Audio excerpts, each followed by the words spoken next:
Ankoron-drano ety misy ny orinasa Codal, iray amin'ireo orinasa mandrafitra ny sima na ny syndicat des industries de Madagascar. Isan'ireo industrie zokiny indrindra mbola mihodina mandrakaiky ankehitriny ny Codal.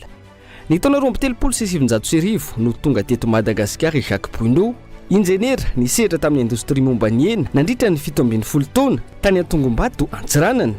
Ny taona 2017 nanatevin-daran'ireo namany mpandrara ka niorina teo ny Codal. Isan'ireo nanokatra ny fanondran'ireo sakafo avy eto an-toerana ho any ampitan-dranomasina araka izany ny Codal.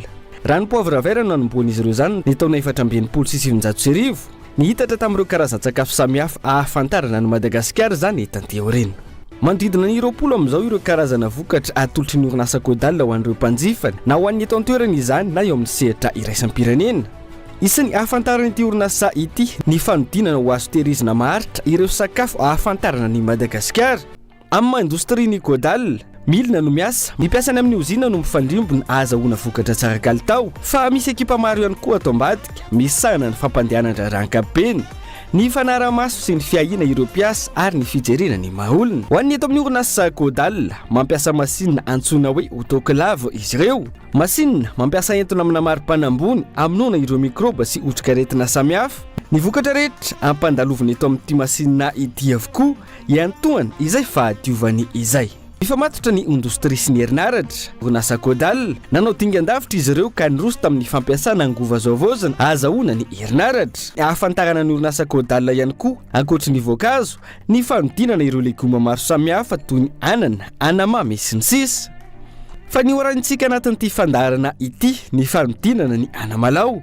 Fataona no faharetany anamalao anatin'ny reto boaty reto. Andrenkina ny asa ireo milina, araka izany isan'ny mametraka olona aram-pamena ny fikojana sy ny fandehanan'ireo masinina amin'ny fotoana ilana azy ny tompona andraikitra. Araka izany, mazava ny vina sy ny fomba fiasa eto amin'ny orinasa Codal, manodina ireo vokatra avy eto an-toerana ho fanomezana asan'ny Malagasy, fa ihany koa maneho fa mahavita zavatra tsara tsy mena mitaha amin'ny any ivelany, afaka milahatra eo amin'ny tsena iraisam-pirenena ny vokatra vita Malagasy. Amin'ny 70 taona na ampahafantarana sy nizarana ireo sakafo Malagasy na ho an'ny eto Antananarivo hositrahan'ireo any amin'ny faritra izany na ny mifamadika amin'izay.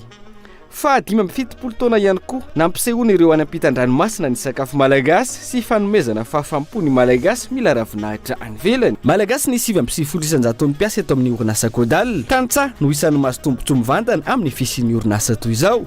Ny vidin'entana efa ifanarahana ary matotra amin'ny fiara-miasa amin'ny maha-matianina, arak'ilay teny filamatra, Malagasy ny Antsika.